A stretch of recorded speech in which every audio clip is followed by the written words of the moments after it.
जैसे दुर्वासा जी ने सिद्धि प्राप्त कर रखी थी और सिद्धि प्राप्त करके प्रभु पा क्या पड़ा था। एक दिन अम्बरीश राजा के दरबार में जाकर सिद्धि प्रयोग कर दी। उस भगत के ऊपर उसकी सिद्धि काम ना करके उल्टा उसके ऊपर असर कर गई। तीनों लोक में धक्के खाता फिर अंत में सुदर्शन जी वहीं पर अम्बरीश राजा के चरणों में आकर उसने मत्था टेका, तब उसका छुटकारा हुआ। तो कहने का भाव ये है पुण्यात्माओं कि जब तक हम सत भक्ति नहीं करते तो ये महिमा यूजलेस है यहाँ की। जैसे राजा अम्बरीश की इस बात से महिमा होगी कि दुर्वासा ऋषि ने उसके सामने हार मान ली, तो अम्बरीश की महिमा होगी। वही राजा अम्बरीश उस जन्म में सतयुग के अंदर बहुत बड़ा पुण्यकर्मी प्राणी था, बहुत अपनी प्रजा को प्यार से रखता था, धर्म करता था, बहुत अच्छी सती थी, उसके शासन में रहती थी और अपनी भक्ति और पुण्यों के कारण वो विष्णु लोक में चला गया, स्वर्ग में। अपने वहाँ पुण्यों का नाश करके फिर त्रेता युग में वही आत्मा राजा जनक बने। राजा जनक की महिमा होगी कि सुखदेव नाम के एक ब्रह्मचारी ऋषि ब्राह्मण ने उस ऋषि से यानी राजा जनक से उपदेश लिया। जब उसका छुटकारा हुआ, 3 लोक में फिर लिया था, उसको कोई गुरु नहीं मिला, ऐसा कोई संत नहीं था। तो अब राजा जनक की यह महिमा होगी कि सुखदेव जैसे ऋषि ने भी राजा होते हुए जनक की इतनी भक्ति थी कि उसको नाक रगड़ा और उसका शेष हुआ। राजा जनक जा रहा था, जब शरीर पूरा हुआ। अब पुण्यात्माओं हर एक चीज पर भिन्नता आपको महसूस होगी कि राजा जनक काल की भक्ति करता था और फिर भी विमान में बैठ कर जा रहा था। एक तो विमान ले जा कसाई के यहाँ पर और एक विमान ले जाएगा सतलोक में। तो राजा जनक विमान में बैठ कर जा रहा था, उस यहाँ की भक्ति की हुई। तो रास्ते में एक नरक था जिसमें 12 करोड़ प्राणी अपने पापों का दंड वहां भोग रहे थे। हाहाकार मची थी, चिल्ला रहे थे।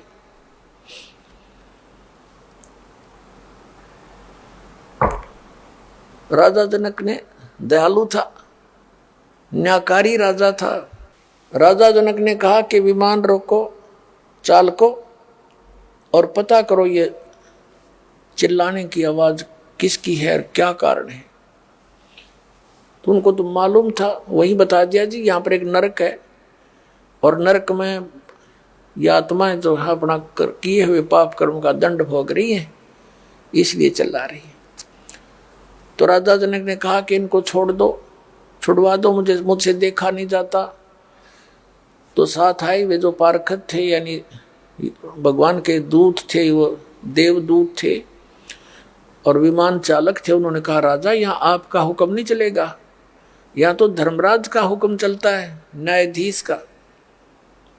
तो राजा जनक ने कहा कि न्यायाधीश से मेरी बात कराओ। अब वो गए पारखत वहां धर्मराज के पास ही ऐसे ऐसे जिद कर रहे हैं राजा जनक और कह रहे हैं या तो इनको छोड़ दो ना मुझे भी यहीं छोड़ दो, इन्हीं में डाल दो। धर्मराज वहीं आ गया और कहा राजन ये अपना कर्म भोग रहे हैं, आप अपना पुण्य के लिए चलो, स्वर्ग में आपके बहुत पुण्य है। राजा जनक नहीं माना कि नहीं, या तो मुझे भी यही छोड़ दो या इनको नरक से निकाल दो। तब धर्मराज ने कहा कि एक विकल्प है, आप अपने पुण्य इनको दान कर दो, संकल्प कर दो, फिर छोड़ देंगे। राजा जनक ने कहा मैंने आधे पुण्य इनको संकल्प कर दिए। तो राजा जनक के द्वारा दिए गए पुण्यों के आधार से उनको वहां से निकाल लिया, नरक से 12 करोड़ आत्माओं को विमान में बैठा कर स्वर्ग भेज दिया। अब राजा जनक आधा तो खाली वहीं कर दिया, इस काल ने दे जाल देख इसका, बिना ज्ञान के आदमी नो लुटता फिरता अभी तक, भक्ति करे बिना विवेक के, बिना विवेक की साधना और इस तरह के दान भी व्यर्थ होते हैं।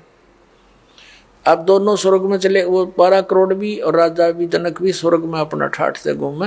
राजा जनक की फिर महिमा होगी कि दानी बड़ा भाई इसने तो ऐसा कर दिया। अब क्या बताया परमात्मा ने कि जब तक राजा जनक के द्वारा दिए गए पुण्य उन 12 करोड़ के अंदर एवरेज बांट दिए गए, जब तक वो पुण्य रहेंगे तब तक वो स्वर्ग में ठाठ करेंगे, और जब उनके पुण्य समाप्त हो जाएंगे तो 12 करोड़ फिर उस नरक में डाली जाएंगी। वो पाप उनके पेंडिंग है नो के नो।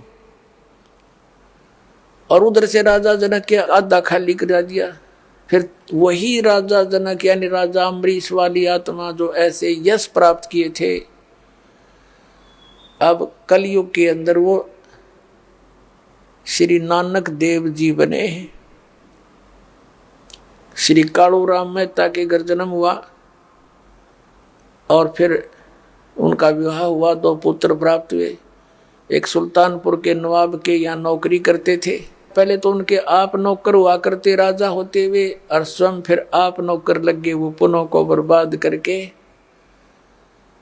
फिर वो मालिक दयालु आए, उनको बेई नदी पर मिले जहां वो स्नान करने जाते थे जिंदा के रूप में। कहते हैं जो जन मेरी शरण हूं ताका हूं मैं दास, और गेल गेल लग गया फिर जब लग धरती आकाश।